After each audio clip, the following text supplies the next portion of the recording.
Donc bonjour à tous, dans cette vidéo, nous allons voir comment on peut effectuer sur LTSpice des balayages en tension dans un circuit et comment on peut faire varier la valeur d'une résistance.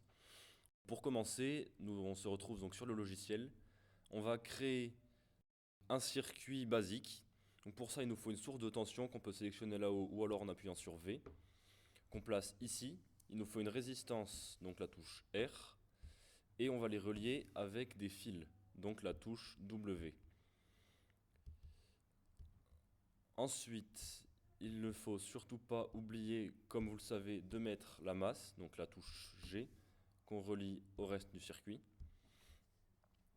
Et ensuite, on va rentrer les valeurs. Pour cet exemple, on va prendre une valeur de R de 100 kΩ. Donc on clique droit et ici on rentre 100 K. Maintenant, on va pouvoir s'occuper de ce qui est balayage. Pour ça, ça va se passer de ce côté-là, dans la configuration de l'analyse. Donc ici, on va sélectionner DC Sweep. On va choisir la source qu'on veut, sur laquelle on veut faire le balayage. Donc en l'occurrence, la source, c'est V1. Ensuite, le type de balayage, ça dépend vraiment du type de simulation que vous voulez faire. Mais ici, on va prendre linéaire, c'est ce que vous allez utiliser le plus souvent. Et ensuite, on va rentrer la valeur de début. Donc ici, on va prendre 0. Et la valeur de fin, on va monter jusqu'à 10 volts. Et par incrément de 0,1 volts. Voilà, donc là, on a notre simulation qui est prête. Et ensuite, on peut la lancer.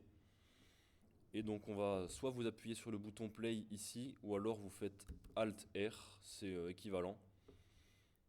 Et là, il affiche un message d'erreur parce que ici, on n'a pas rentré de valeur par défaut dans V, mais ce n'est pas grave. Donc, on va ici placer le curseur sur la résistance 1, qui nous montre donc une pince de courant. On clique, et là, voilà, on a notre caractéristique courant tension de ce circuit. Maintenant, vous pouvez l'étudier, donc on va ici ajouter la grille. Donc là, vous appuyez sur View et Grid. Comme ça, vous avez la grille pour des mesures plus précises. Et donc ensuite, on va rajouter la courbe de puissance dissipée par cette résistance dans ce circuit. Comme vous le savez, la puissance dissipée, c'est la tension multipliée par le courant.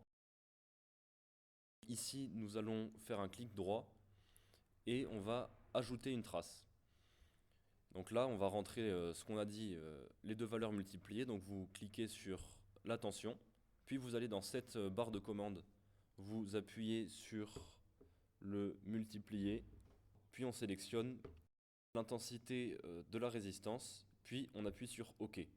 Et là, vous voyez votre courbe de tension en bleu, et vous voyez le logiciel a aussi mis la valeur en milliwatts par défaut. Voilà, ça c'est pour la tension et la puissance. Et maintenant, on va s'occuper de faire varier la valeur de la résistance. Donc on se retrouve sur ce circuit pour faire nos manipulations. Donc on va rentrer une valeur de tension de 10 volts pour cet exemple. Et pour tout ce qui est variation de résistance, ça va se passer ici. Donc on va d'abord sélectionner une résistance, donc un paramètre non défini. Donc ici, on va pouvoir rentrer un paramètre donc nommé R dans cette barre, ici entre accolades.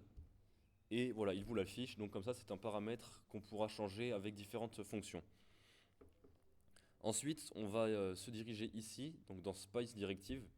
Et là, il va falloir rentrer la fonction qui nous permettra de faire varier la résistance, qui est la fonction step. Donc ici, on va rentrer cette fonction qui donc définit la fonction qu'on va définir sur R, qui lui fait faire un balayage donc, de la valeur de départ qui ici est 1 jusqu'à 100 kΩ par incrément de 1 ohm. Il ne faut pas prendre ici la valeur de 0, sinon ça affiche un message d'erreur dans les calculs, et c'est pas possible. Ensuite, il ne nous reste plus qu'à faire une simulation donc en DC-OP, puis on fait Alt-R, et là on peut sélectionner ici l'intensité dans la résistance, et voilà, ça trace la courbe au fur et à mesure. jusqu'à 1 kOhm, jusqu'à 100 kOhm, pardon. Donc là, j'ai pris une valeur assez élevée qui nous trace une courbe assez grande. Mais voilà, c'est comme ça que vous pouvez faire. Et si vous voulez une courbe qui se rapproche plus d'une valeur réelle, vous faites un clic droit ici. Vous pouvez changer et on voit que ça s'arrête à peu près à 200 ohms. Donc ici, on va rentrer 200. Et là, vous avez une courbe qui est plus réaliste. Donc voilà, c'est comme ça qu'on peut rentrer des paramètres changeants dans un circuit pour faire des simulations et afficher des caractéristiques comme vous le désirez.